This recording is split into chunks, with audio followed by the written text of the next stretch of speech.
કેમ છો વિદ્યાર્થી મિત્રો? પાઠશાળા મિત્રના આજના વિડીયોમાં આપણે 9મા ધોરણમાં ગુજરાતીમાં ચોથો પાઠ છે ગોપાળ બાપા, જેના સ્વાધ્યાયની સમજૂતી આ વિડીયોમાં આપણે મેળવીએ. પ્રશ્ન 1 છે, નીચે આપેલા વિકલ્પોમાંથી સાચો વિકલ્પ પસંદ કરીને ખરાની નિશાની કરો.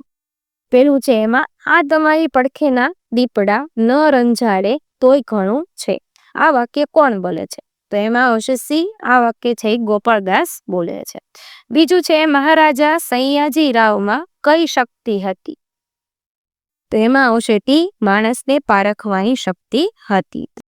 ત્રીજું છે તુલસી શ્યામ જવા આવવાના માર્ગે શિવાલય કોણે બંધાવ્યું હતું? એમાં આવશે બી. પેશવા સરકારે બનાવ્યું હતું. ત્યાર પછી છે ચોથું, ગોપાળ બાપા શાનો વેપાર કરવા ઈચ્છતા હતા? એમાં આવશે ડી. હરિ નામનો વેપાર કરવા ઈચ્છતા હતા. પ્રશ્ન 2 છે કારણ આપો. એમાં પહેલો પ્રશ્ન છે ગોપાળ બાપાએ શિવાલયની પૂજા કરવાની ના પાડી દીધી કારણ કે? ગોપાળ બાપાએ શિવાલયની પૂજા કરવાની ના પાડી દીધી કારણ કે તેઓ એમ માનતા હતા કે આપણે સૌ મૂર્તિઓ જ છીએ. આ મૂર્તિઓને રહેવાની જગ્યા નથી મળતી. ત્યાં વળી પથ્થરની મૂર્તિઓને ક્યાં પધરાવી? ત્યાર પછી બીજો પ્રશ્ન છે ગોપાળ બાપા શિંગોડા નદીના કોતરો ખરીદવા ઈચ્છતા હતા કારણ કે? ગોપાળ બાપા શિંગોડા નદીના કોતરની જમીન ખરીદવા ઈચ્છતા હતા કારણ કે એ કોતરોનું તળ સાચું છે, એની અંદરના ગાળામાં પાણીના ધરાવ ભરેલા હોય છે, ગમે ત્યાં 8 હાથ સુધી ખોદતા જ પાણી નીકળે છે. આ જમીન વિશેષ પ્રકારની છે.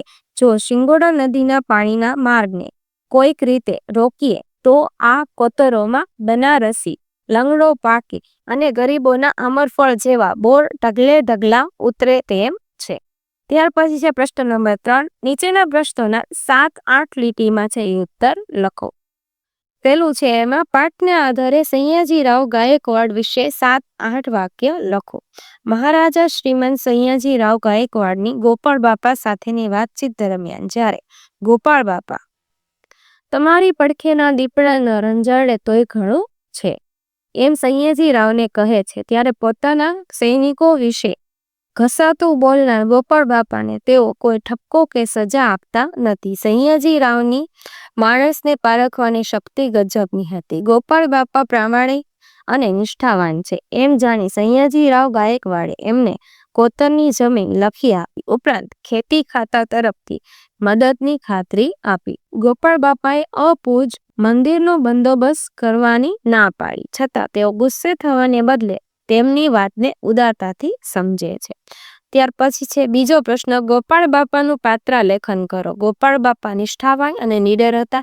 સયાજીરાવ સાથેના વાર્તાલાપ દરમિયાન એમની સાથે આમન્ય રાખે છે પણ પોતાના વિચારો નીડરતાથી રજૂ કરે છે. ગોપાળ બાપાએ સયાજીરાવને સૂચન કર્યું કે કોતરની જમીન પર શિંગોડાના મારને રોકી શકાય તો ત્યાં બનારસી લંગડો પાકે અને ગરીબો માટે બોરના ઢગલે ઢગલા ઉતરે.